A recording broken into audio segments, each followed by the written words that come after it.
Hey everybody, Deutschbag here, and today we're going to talk about how you can make a fan controller for your Dell R410 servers. Apologies, Captain.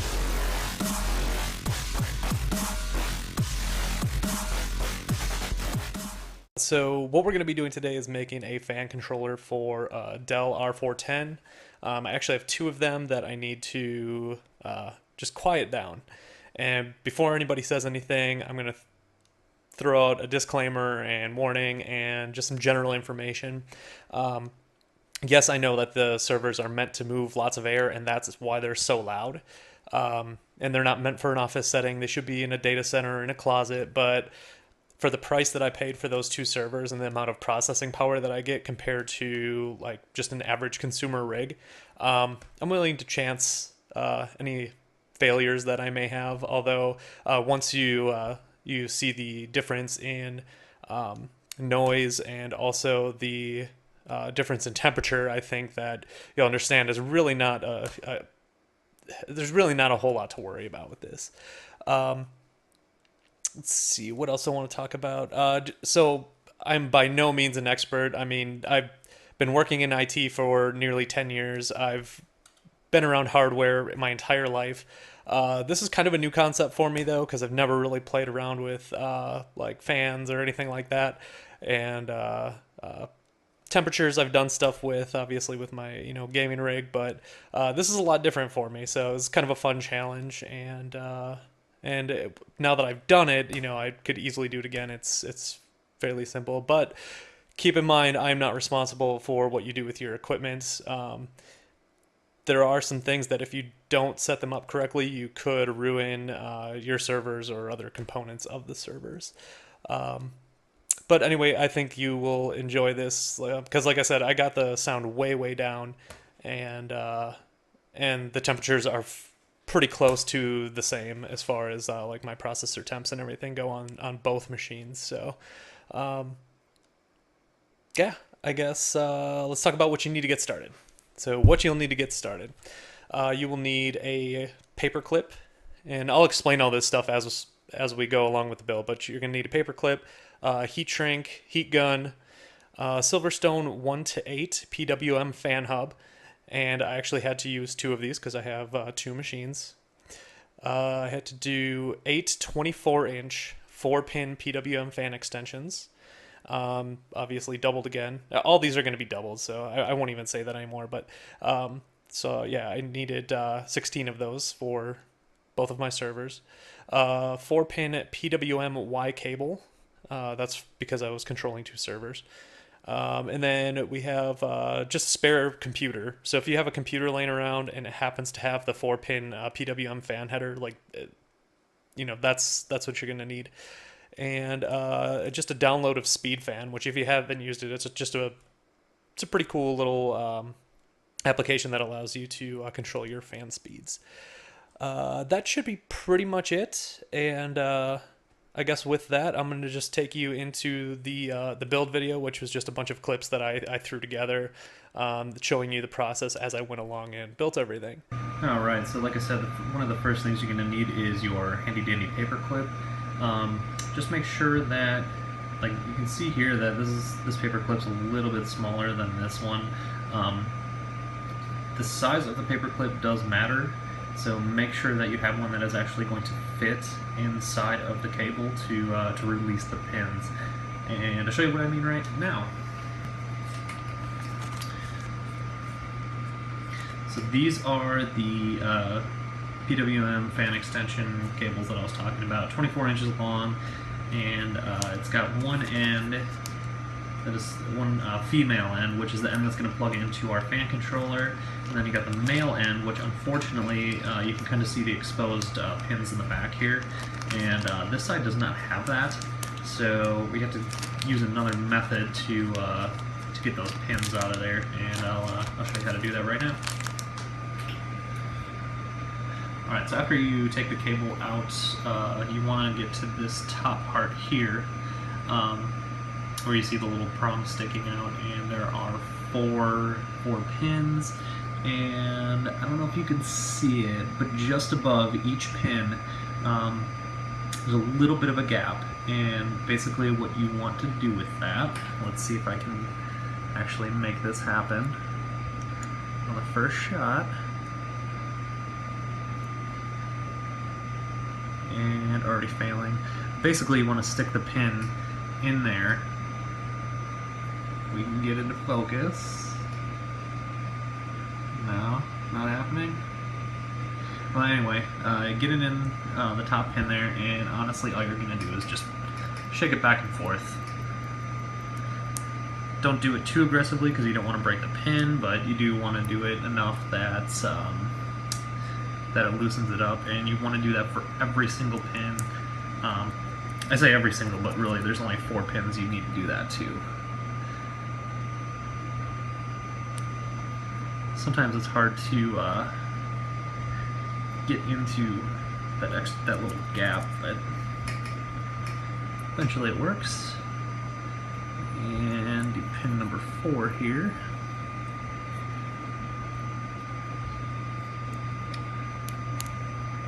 Come on. The 4th pin is always the hardest. So do that. Might be good enough. Let's see if I can get them all on the first try. So once you do that, you should be able to pull them right out. And I say that, and of course it didn't come out. Let's try this one. Okay, so that one pulled right out. Next one. That one pulled out. And that one pulled out. Let's try this one again. No, I felt it move around a little bit, but it's not loose enough, so go try and loosen it up some more.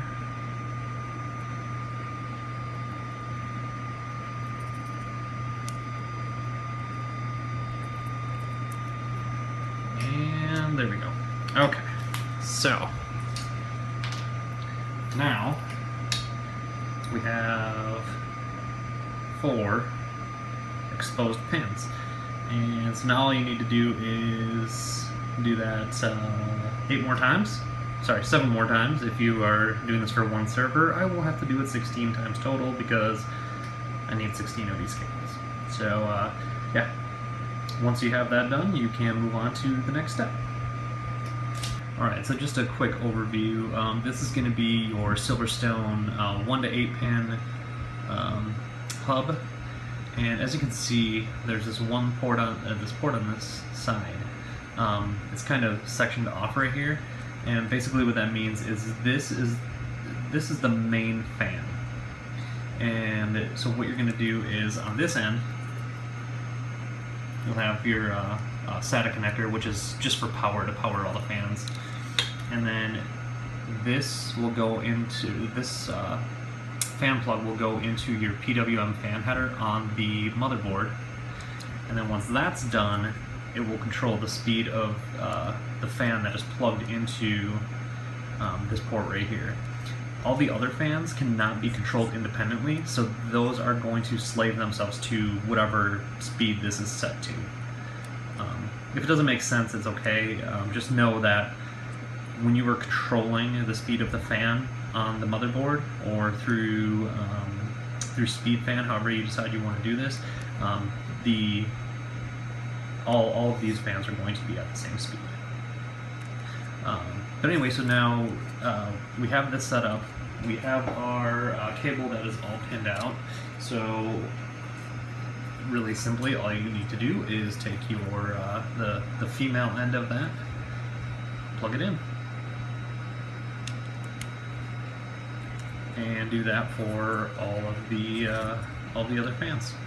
Alright, so I am out in my garage right now because you may have one of 2 things happen to you while you are pulling pins on the cables. And that is that you may accidentally yank the end of the cable off, which is not coming into focus. But you can see the pin is gone and there's a little bit of exposed wire. So if that happens, as you can see, I have my soldering gun on the ground there, or soldering iron, and my solder. I picked up the solder for about $10 because I don't really feel like waiting for new cables. But if you have the luxury of waiting, you can always get another cable for, I think it was like $3 or $4. So, you know, $8 for 2 cables. Or if you just want to go and purchase some solder, and you already have a soldering iron laying around, you could do that. The other issue you might run into is when you're depinning the cables, you just have pins that refuse to come out. Out of 16 cables that I've done, I only have, let's see, 1, 2, 3, 4, 5. I have 5 cables. 2 of them I broke pins on, and the others, they're just stuck in there. So I have to break this clip off because they will not come out of there. So I'm going to, even though I suck at soldering, just gonna pop a quick clip in there of me soldering the pin back on, and then also of me trying to get these clips off, which I haven't really decided how I'm going to do that yet, but yeah, we'll see what method works best.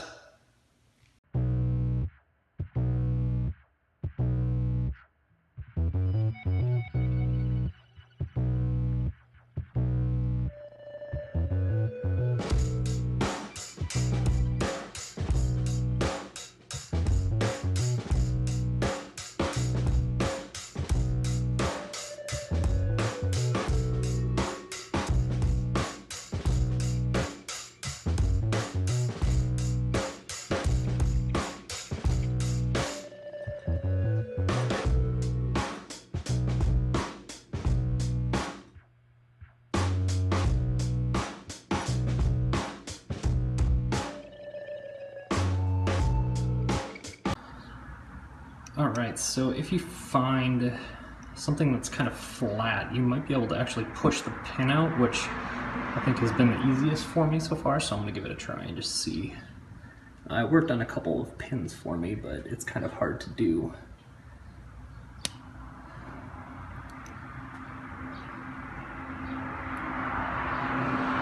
Especially when you got a camera in front of your face.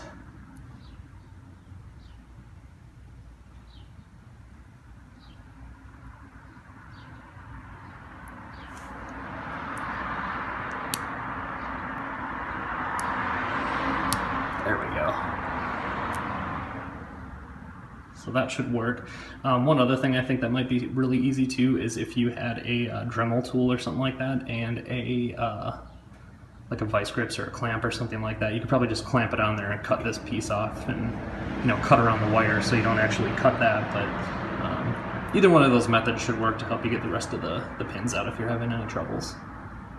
Alright, so back in my office, and you can see one of the completed fan controllers on the floor with a bunch of the extension cables connected. I have another one in my hand here, and basically what you want to do now is test this with a fan connected to make sure that the pinout is correct for the R410. From left to right, it's going to be black, red, yellow, blue. And yeah, all we need to do now is actually get the cable connected, which if you're testing, remember that this is going to be your primary, so you want to connect that up. And then I actually just I didn't cover these, so the metal is still exposed, so make sure if you do test this that those aren't touching. But like I said, these are the fans. It's kind of a dual fan configuration, so there's actually 2 fans here. And I only pulled off one of them, so it's actually only one of them will actually spin until I get these other wires connected up to another one of the extension cables, and then that could always go into, you know, the next port over. So you will be able to run 8 fans off of this one controller, and that's enough for one server. But like I said, I'm doing 2, so I have a little Y cable, and you know, we'll get to all that once I actually get the computer set up and get the main wire hooked up.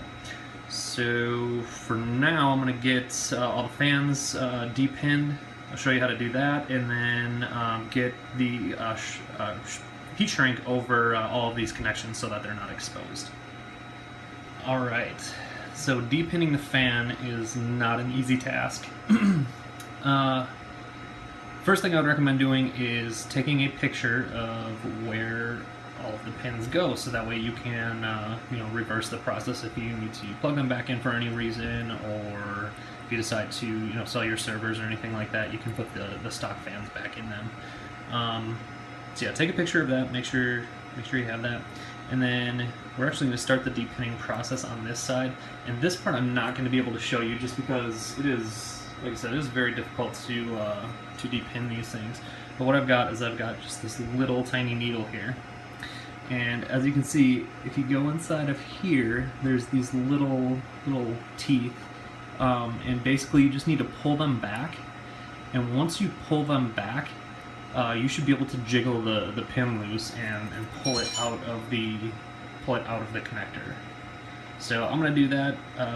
You can see I've already done it on these. I really wish I could show that process, but it's hard to do without a camera in my face, so I can't imagine how it will go with the camera. So I'm going to depin all of the fans, and then we'll get to the heat shrink and getting them connected to the computer. Alright, I'm going to try and keep this in focus, but I learned a little trick while I was pulling these apart. And one of the things that you can do is you're essentially just going to pull back those little plastic clips and then push on the metal part with your paper clip. And I don't know if I'm going to be able to get it on this, but pull it back.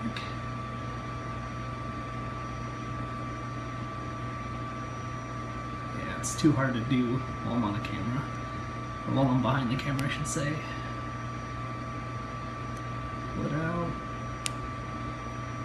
Oh, I think that one actually did it. Yeah, you can see how that kind of shifted downward a little bit.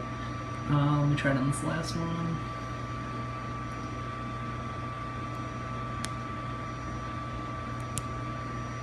Yeah, I can't quite get it, but you can see how that one shifted down a little bit. So it doesn't work on all of them, but it has been working on a majority of the pins that I've been trying to pull out. So really all you want to do is pull back on the plastic and then shove that metal piece inward. Alright, so now we need to prepare the heat shrink, and this is the stuff that I bought from Lowe's, 1/8 inch to 1/16 inch, and comes with 8 in the package, but as you can see, it's a little bit on the long side. We don't need this much for the little bit of cabling, or a little bit of exposed wire that we need to cover. So I'm just going to cut them all in half, and that'll give us 16, which is enough for me to do both machines. Alright, so there are 2 things that we need to do now, and that is, we have all of our cut up heat shrink, and we have one of our extension cables. So I'm going to go ahead and just put one piece of heat shrink over each of these wires and get that set. Whoops, dropped one.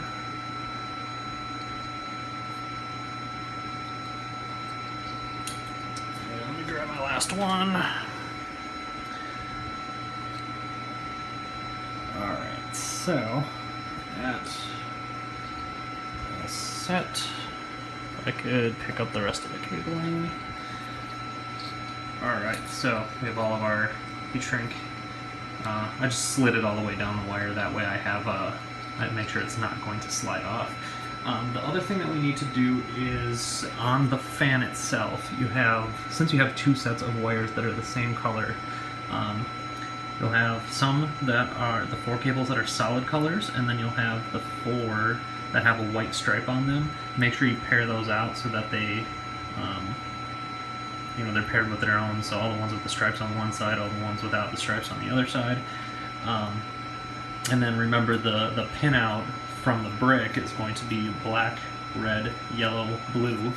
And so what we need to do then is on our extension cable, this is the top. So make sure that's your top. And on the far left cable, trace that all the way back. You need to make sure that that one goes to a black cable. And so we're going to start off with black solid. And we're just going to plug the pin in, if I can get it.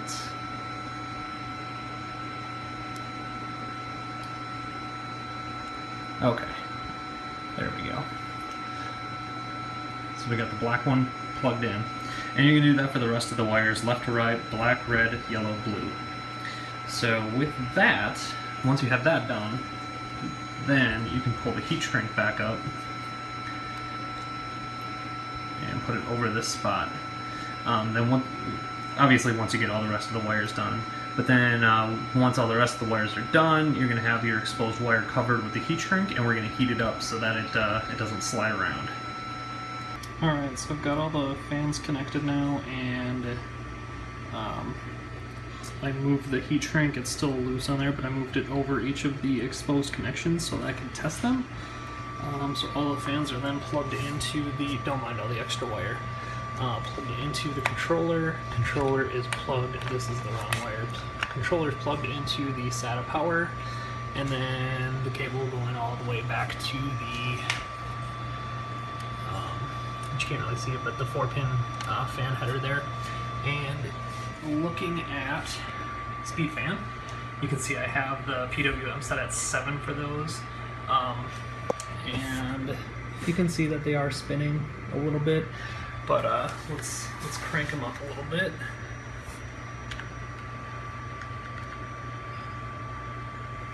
It'll take a second for them to spin up.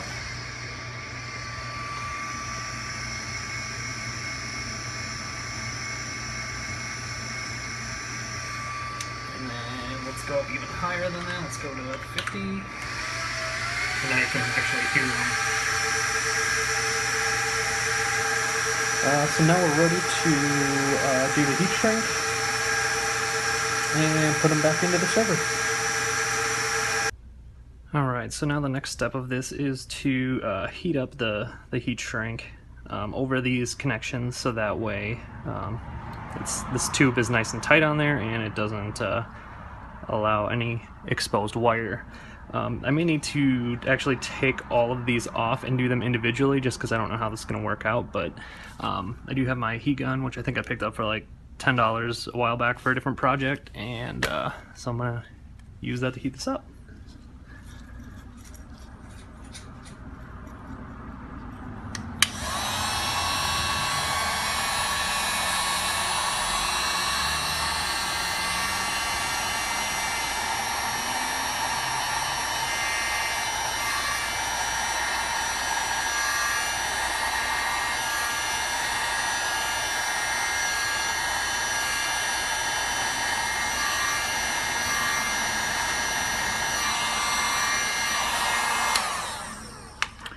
Okay, so that was just one wire, and it's a little sticky and a little warm yet, but it is on there. You can see it's not going to slide around at all. I could probably go a little bit more on it, but I kind of want to get these other ones out of the way first, so I'll get that.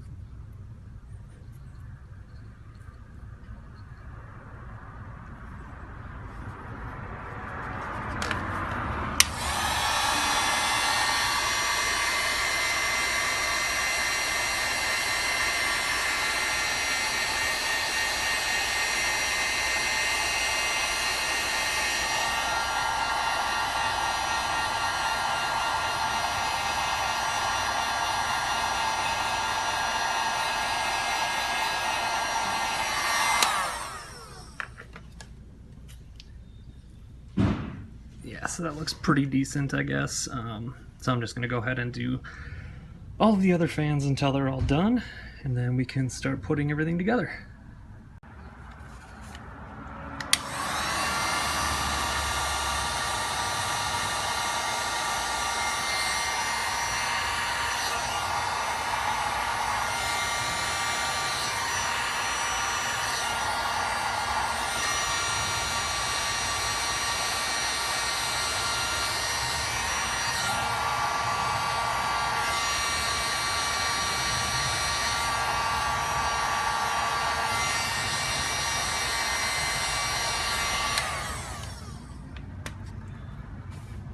Alright, so I've got the fans back in, and I've just routed the cabling behind the memory right here. And then for these two, just kind of straight across. Everything is pretty much out of the way, but there is going to be a little bit of blockage and airflow over here where these are kind of cutting in front of the fans. So I'm just going to turn it on and watch temperatures and stuff like that, and then adjust those fans as needed. And then there is a cutout in the back here that I just removed, and I used a little bit of Velcro to kind of hold things in place. And then I have the other ends right here, which I will actually attach to the fan controller. The way that everything is routed, it is set up so that this will fit back into place. And then all I need to do is put the cover back on and actually attach all the fans and turn everything on to test it. Alright, so I've got everything hooked up now. I've got everything, or all the fans connected to the fan controller. I've got the fan controller connected to the computer. And then I've got a speed fan on there, which you can see where my cursor is now. I'm currently at 0. And also you can see that the server itself is not even plugged into AC power. So fans are currently off, and let's put them at 50. And it will take a second and they will turn on.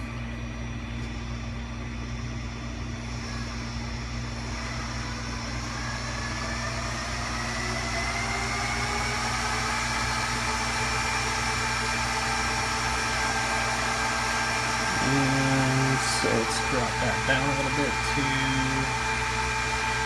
25.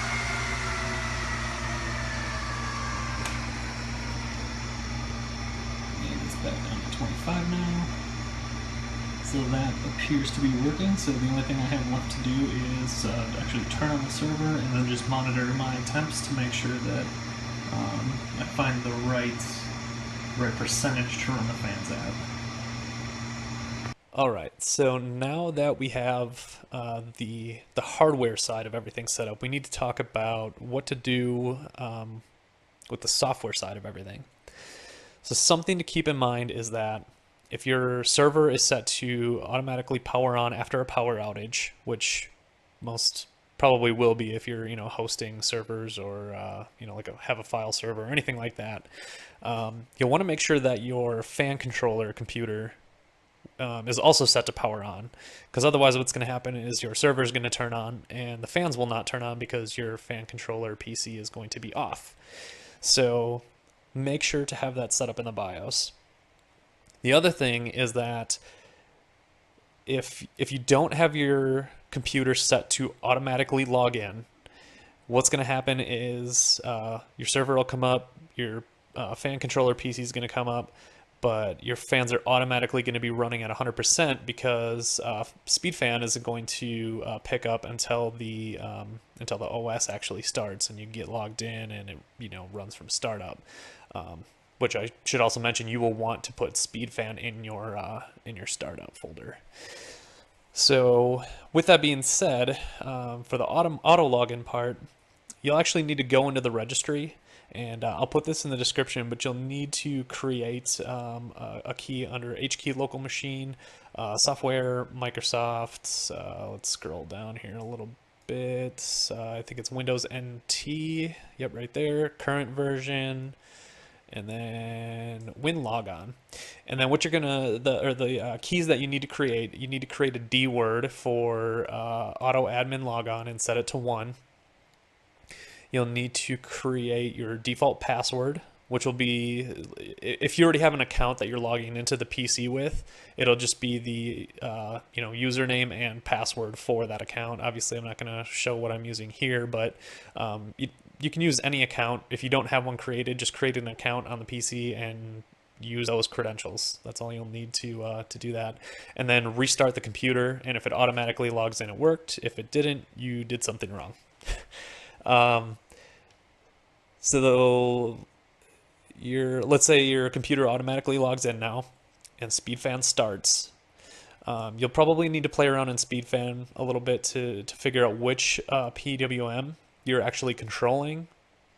And once you determine that, you'll be able to do like I did here. You plug it into PWM1, and you can change this percentage to either spin up the fans or slow them down or whatever you want to do. You can usually go into here, configure. It's been a while since I've done this. Speed, fan control. I know it's somewhere around here. I think it's this one. Now I did find it. It's actually, if you go into the advanced tab, you need to select one of these controllers here. And for me, it is this little guy right here that shows all of my PWMs. And I actually set these all to manual, which allows me, and hit remember, that allows me to be able to control my fan speeds. So anyway, so speed fans configured, you have it set to the correct percentage that you want, you have your auto login set up in the registry, and let's now take a look at the server. And you can see I got my couple of ARC servers running here, and you can see in the bottom left, this is a dual processor server, and the processor up top is about high 40s, sometimes low 50s. And the other processors usually are in the mid 40s to high 40s. And the temperatures before I did this were right in the mid 40s anyway, just because of the location of the server. So I essentially reduced at least all the noise that the AC that's running in the background is louder than the server right now, and there wasn't a whole lot of temperature change. So I mean, up here, this processor is running a little bit warmer, but it's really nothing to be too worried about. But if you do this, just make sure to keep an eye on your temperatures for sure immediately as you're bringing everything back online. But then over the next few days, depending on processes that you run and stuff like that, just keep an eye on your temps and make sure that everything's good, and you can adjust your speed fan controller as you need to. So hopefully this helped you guys out, answered any questions that you might have, and if not, I'd be happy to answer them in the comments below. So thanks for watching, and remember to comment, rate, and subscribe.